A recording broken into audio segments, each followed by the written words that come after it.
Not our Daf. Good evening. Hope you're all well. Let's start at the top of Mem Beis Amud Aleph at the very top line. This could have been a Rav Meir Shapiro Daf, but it's actually a Mishnah that ends at the bottom of that page, and it's like against my policy to do that, so I'm not going to do it. But it could have been. It almost was. This whole parak is about being mudar hana from a person, and therefore a various set of Nedarim, and therefore how that impacts an Isser hana from someone. And we're going to learn a couple more cases about that tonight. The Mishnah writes, "Amudar hana mechavero." If I'm a madir hana between me and you, if it's lifnei shvius as it relates to a shemitah year, so let's say before the 7th year in the cycle, I do it in this 6th year in the month of Elul, right before Tishrei. If it's lifnei shvius, so then if there's a mudar hana status, then eino yor the soch sadehu ve'eino ochel min notos. I'm not allowed to go into your field, nor am I allowed to eat from the notos. What are notos? So says the Mefaresh, 3 lines down, notos. Me'osan peros hanotin chutz l'sada sheyochol likach mehen ve'eno tzarich likanis besoch hasada. So says the Gemara that under those circumstances you're not even allowed to eat from the notos, okay? Because it's all before Shvius, and I'm allowed to aser you on my property. That's the case. However, Shvius, if the neder was made during Shvius, things change. Because in Shvius, that property is no longer mine. It's Hefker, and other people should be allowed to take it. We should expect to see a little bit of a difference here, and we see this distinction. The property or the fruits, the payers? Listen to both languages. Eino yor the soch sadeh is about the property. That's what the Mishnah says. He's not allowed to go into the field. Aval ochel hu mina netios hanotos. But now I am allowed to eat from the vegetation, from the fruits and vegetables that are protruding beyond the fence. The Gemara is going to ask your question, why do we distinguish if it's a din and Shemitah and it's mutter to eat that food? Why can't I just go into your property and take it? That's normally the way. The Gemara is going to ask that at the end of the day today. But that's the first half of our Mishnah, a distinction of when the neder was made. And the Rishonim point out that the reason why your ochel min notos in the case of a neder that's made on Shvius is because you can't make a shvua on something that doesn't belong to you. And during Shvius, that property is not yours. It's hefker. So you want to tell me the ground itself is yours? No problem. But you want to tell me that that food doesn't belong to me anymore. I'm no longer the balabais. In the year of Shemitah, everything is no longer mine. And that's the first half of the Mishnah. However, says the second half of the Mishnah, what if nadar heimenu ma'achal? What if I didn't make a general mudar hana mechavero, a broad limit between me and you, but only in regards to food? So there, similar distinction as the Resha. If this neder of food was made lifnei shvius, was made before a Shemitah cycle, yored the soch sadeu ve'eno ochel min haperos. So here you're allowed to go in the field because the neder was about ma'achal, not about property. So I'm allowed to be in your field. However, ve'eno ochel min haperos, but I'm not allowed to eat your fruits because you made an isser hana on me in regards to your ma'achal. No problem. Clear. Uba shvius. What if I make a neder between me and you about food? So then the halacha is uba shvius yored ve'ochel. Then I'm allowed in your property. I'm allowed in your property because the neder we made was about food. Ve'ochel, I'm allowed to eat because you have no right to restrict me from food that's otherwise hefker, which is the food during a Shemitah cycle. And that ends our Mishnah. And Rav and Shmuel seem to be talking about something very similar to our Mishnah, not exact, but similar to our Mishnah. And we'll soon see that it's subject to a machlokas. The Gemara says as follows. Rabu Shmuel to Amrei Tarvahu, if a person says nechasim elu alecha, these properties are going to be usher to you, not my property. This property, this acre of land is going to be usher to you. So then, lifnei shvius, if the neder was made about this property, was made before shvius, ein yored l'soch sadeh ve'eino ochel min notos afal pi shegiya shvius. So here we see a deviation from our Mishnah to Rav and Shmuel.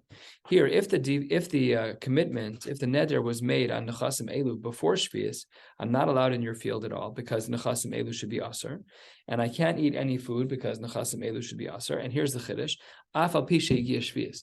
Even when shvius kicks in, I'm not allowed to eat those foods, even though the payers are no longer mine. In other words, I'm able to make a neder against you in a non-shvius time and have that continue even into a shvius time. We'll analyze this more in the Gemara in a minute. V'im b'shvius nadar. However, if the neder of nechasim elu, your aser from this property, if that was made during shvius, ein yor the soch sadehu, you're not allowed to go into the land itself. The land itself was not made hefker, but the vegetation on the land was, and therefore, aval ochal mina notos, that is the shita of Rav and Shmuel, they both seem to agree. In contrast, halfway down, Rav Yochanan v'Reish Lakish ta'amrei tarvayu, they have a case which is a little bit different. The case of Rav and Shmuel was a case of nechasim elu. This property over here at the address of 123 Main Street, that property is going to be usher to you. However, Rav Yochanan and Reish Lakish have a little bit of a different language. The Amrei Tarvaihu, they say in a case of nechasi or nechasai alecha, my property is going to be usher to you. If that's what he is going to say, so that's different. Let's see how this changes. Lifnei shvius, if he says nechasai, not this property, but my property is going to be usher to you. So if it's made before shvius, then ein yored l'soch sadehu ve'ein ochel min anotos. I'm not allowed to benefit from anything of your property before we get to shvius. Higia shvius, but once shvius hits, it's true that einu yored l'soch sadehu aval ochel hu es anotos. And the question is there a machlokas between Rav and Shmuel on the one side and Rav Yochanan and Reish Lakish on the other? And the Gemara posits that maybe, just maybe, there's a machlokas. Lema b'haka miflage. Maybe the machlokas between Rav and Shmuel on the one side and Reish Lakish and Rav Yochanan on the other is as follows: De Rav Shmuel savrei adam oser davar shebirushuso afilu licha sheyetze merushuso. If it's before shvius and I make a neder, can that neder on those items on that property extend into a time where I no longer own the property? So let's say that I make a neder against you. You're not allowed to benefit from my property on the 15th day of Elul, in the 6th year of a Shemitah cycle, Rosh Hashanah or whatever date it is. We learned about this a little bit. Maybe it's the 15th of Rosh Hashanah, whatever the date is. By the time Shemitah kicks in, the property is no longer mine.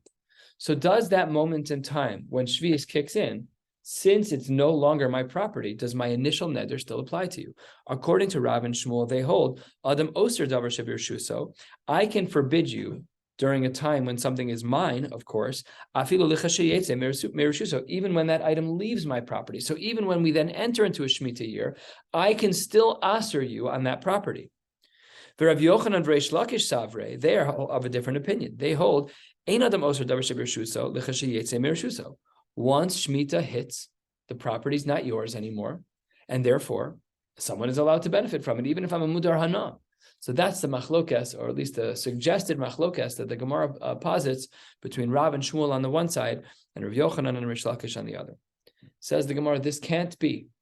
This can't be that this is the machlokas v'tizbara. Is it even logical to say this? Mi'ika, is there even such a shita laman de amar that ein adam oser davar shebershusa lechashayetze merushuso? Is it possible to say that there is that someone could hold that you're not able to aser something that's in your reshus even after it leaves your reshus? After all, Im Kain, had that been true, then we could have distinguished between the case of Rav and Shmuel on the one side and Rabbi Yochanan and Reish Lakish on the other in the following way. In Kain Niflage, we could have split up their shitas that that Rav and Shmuel were talking about a case of Binechasim Elu, the Kol Shekain Binechasai. All the more so had the property been mine. If, according to Rav and Shmuel, when they say Binechasim Elu, I'm allowed to aser a property onto you even after the status changes from non-Shemitah to Shemitah, all the more so, the Kol Shekain Binechasai, for sure that would have been mutter there. So that's problem number one. And Visu, and furthermore, 3 lines from the bottom, what is the problem with saying that the machlokas is, as the Gemara suggested? Had atznan, we have an explicit Mishnah. The Adam Oser Davar Shebir Shuso, Licha Sheyetze Merushuso. We know that a person is able to say aser, that you're allowed to aser something at a time that is mutter into a time when you no longer have access to that property. That's not. Where do we see this? The Gemara says, Ha'omer Livno, a father says to his child, Konam Shata Neheneli. He takes a commitment upon himself that his son is not allowed to get any benefit from him. And then mace, and then the father dies. The halacha is yirashenu. The father said, you can't get benefit from me. Can't get benefit from me. When the father dies, the child can be yoresh the father, which is benefit. We see that status number 1 does not lead to status number 2. The status number 1, when he was alive, the father said no hana. And now that the father died, we see that the son does get hana. And look at the closing of this price, the last 2 words on the page. Bechayavu v'moso. Let's say that the condition of the Isser Hana, of the father to his child, is not only can you not benefit from me while I'm alive, but even in my death, even posthumously, you're not allowed to benefit from my estate. Bechayavu v'moso, turning to the top of Mem Beis and Beis, we'll go to the last Mishnah on the page, to the next Mishnah on the page. Imeis lo yirashenu. So what do we see over here? A father says to a son, Konam, that you're not allowed to benefit from me in my life or in my death. And then he dies. What does the Mishnah say? Lo yirashenu. Now, even though at that time the father really should have no control, it's a new situation now. It doesn't matter. The Mishnah that's being quoted here says Lo yirashenu. So that shows us that we are able to asser ourselves from an earlier status to a later status, and that should be a kasha on the Gemara's presentation of the machlokes of Rav and Shmuel on the one side, and Rav Yochanan and Reish Lakish on the other. So the Gemara responds, that's not a good question. Shiny hacha. This case was different. It wasn't a case of stam isur hana like we've been discussing. It was a very specific language from the father to the son, which is that you're konam, that you're not allowed to benefit from me both b'chayev and b'uvemoso, and therefore that question from that Mishnah falls away. However, the original question still stands, mikol makom kasha, that if in fact it were to have been true that this machlokes of Rav and Shmuel and on the one side, and Rabbi Yochanan and Reish Lakish on the other, was in fact a true to form machlokes, we should have been able to say that Rav and Shmuel's case of B'nechasim Elu would have been a more obvious case. So therefore, the Gemara says, Mikol Makom Kash, we have our question. Ella, the Gemara says as follows. Really, in Rav and Shmuel's case, B'nechasim Elu, Kulei Alma Lo Pligi. Everyone agrees in regards to the case where a person says B'nechasim Elu that we are able to forbid someone from this property forever. Ki pligi, where is it that Rav and Shmuel would argue with Rav Yochanan and Reish Lakish? That's in a case of binechasai or binechasi. You're not allowed to have access to my property. So what's the machlokes? Rav Shmuel savre that lo shanu nechasim elu lo shanu nechasai adam oser. It doesn't matter. The language that Rav and Shmuel presented in the Gemara on the previous Amud was nechasim elu. And the case where that Rav Yochanan and Reish Lakish posited was a case where it said nechasai elu. And maybe, says the Gemara, that Rav and Shmuel don't distinguish between nechasim and nechasai. In all cases, adam oser, you can forbid something now, even to a moment in time when it should really be mutter, because my status now is strong enough, I can say that it's aser. However, Rav Yochanan and Reish Lakish, 5 lines down, they say savre, nechasim adam oser, the language of nechasim that does forbid someone. Nechasai ein adam oser, but if a person says nechasai, then you cannot oser that. You cannot say that my property is oser to you forever, because once it turns shmita, it's not your property anymore. So Rav and Shmuel would not make a distinction, and Rav Yochanan and Reish Lakish would make a distinction, and that's what the Gemara wants to say is their machlokes. Now, only in the case of nechasai, in a case where a person is isolating their own properties from someone. But the Gemara can't handle this either, a third of the way down. Umi ika lamanda amar lo shanu nechasim elu v'lo shanu nechasai. Is it possible that Rav and Shmuel would be of the opinion that there's no difference between nechasai and nechasim? It's impossible. After all, what do we see in the following Mishnah? I hereby make a Kabbalah, a neder, that I'm not going to benefit from your house. Your field that I'm tempted to buy, I'm not going to have any hana from you. And then that person dies. The halacha is mutter. So if I accept upon myself, you're a jerk, and I want to have a konam that I'm never going to benefit from your property, and then you sell it, I can now again benefit from that property. Look at the language, beischa, your house. Then the Mishnah changes gears halfway down on Mem Beis and Mid Beis. What about Lebayis Zeh? Not your house, but Lebayis Zeh. It's about the address 123 Main Street, not Phil's house, but the house that's at 123 Main Street. What about that house? So then, if it's Lebayis Zeh She'ani Nechnas, if I say I'm taking an Isser Hana on that house at that address, or Sada Zeh Sada Zu She'ani Lokeach, or this field, there, Meso Shemachro La'acher Aser. We see a very clear distinction between something that's my property versus something that's this property. In the ratio of this Mishnah, we spoke about your property, and we see that there's no Isser Hana after that person dies. And in the Seifa, when the property is referred to by its street address and not by the owner, things change. It should then be Aser. So therefore, how can it be that we're going to have a shita like Rav and Shmuel that there's no difference between nechasim and nechasai? And the Gemara responds halfway down, Ella, ki amre Rav Yochanan v'Reish Lakish b'nechasai. When Rav Yochanan and Reish Lakish taught their case, that was only talking about b'nechasai. This is my property. However, Rav Shmuel b'nechasim elu, they were talking about a general case, and that was a case of this property below pligi. So really, what we just did is a lengthy whole diatribe, And really, Rav and Shmuel on the one side and Rav Yochanan and Reish Lakish on the other are not even arguing with each other. And if we look back, the cases then seem a little bit clearer. So at the beginning of our Gemara, 8 lines down on Mem Beis Amud Aleph, Rav and Shmuel said the case was a case of Nechasim Elu.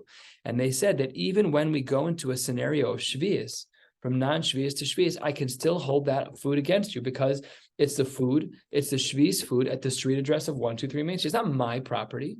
It's property X, and I'm allowed and able to answer you on that. But if, and this is where Rav Yochanan and Reish Lakish take over with a different language, if I say, you can't benefit from my property, and then a Shemitah year kicks in, then I have no control over that. Because it's my property? No, it's not. It's not my property. That property loses status of ownership in the year of Hefker, in the year of Shvius, and therefor, there is no machlokas between Rav and Shmuel on the one side, and Rav Yochanan and Reish Lakish on the other. One last little sugya, and then we're done for the day. Ubeshvius, we had said, Ein yor l'soch sadehu. My shna, says the Gemara, de'ochel min hanotos. Why is it that we said that under certain circumstances, if a person made a neder during Shvius, when the food already wasn't his, if the food already wasn't his, then why is it that I'm only able to be ochel min hanotos? Those are the period to hefker re'inun. Those are obviously hefker because it's a Shemitah year. If that's true, aranami afkara. All the land is hefker. So why did the Mishnah say that I'm not even allowed to walk into the property? If you take a look back at our Mishnah, you'll see this explicitly. Our Mishnah had said on the top of Mem Beis Amud Aleph in the second half of the Mishnah that uveshvius, it says lifnei shvius yor d'soch sadeh aveinu ochel mina peiros. Oh, sorry, that's the wrong part. It's uveshvius, the third line on the page. Uveshvius einu yor d'soch sadeh aval ochel hu mina netios hanotos. So the Mishnah made the distinction. Why is it that we're allowed to pull the fruits off of the trees that are overhanging on the outside of the fence, but I can't go in your property? Hefker is hefker is hefker. If it's a shvius here, I should be able to walk onto the property and take whatever I want. So the Gemara responds with two answers. Amar Ula, be'om denilano salak bulan.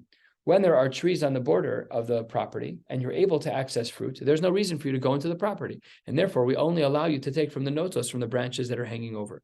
However, this Gemara ends with a line that we've seen twice before. Reb Shimon ben Eliakim Amar, Gzeir Shema Yishe Be'amida. This line we saw earlier.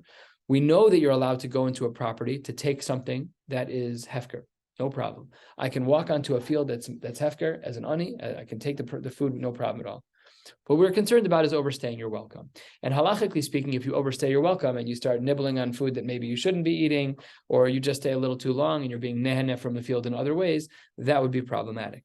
And therefore, our Mishnah distinguished and said one should not go into the field in a year of Shvius if they are able to eat the food on the outside, either for the reason of Ula or for the reason of Rav Shimon ben Eliakim. We'll stop right here. Back in person tomorrow night. Back in person. In person tomorrow night, Emir Hashem at 8:45 with a new Mishnah. Wishing you all a beautiful night.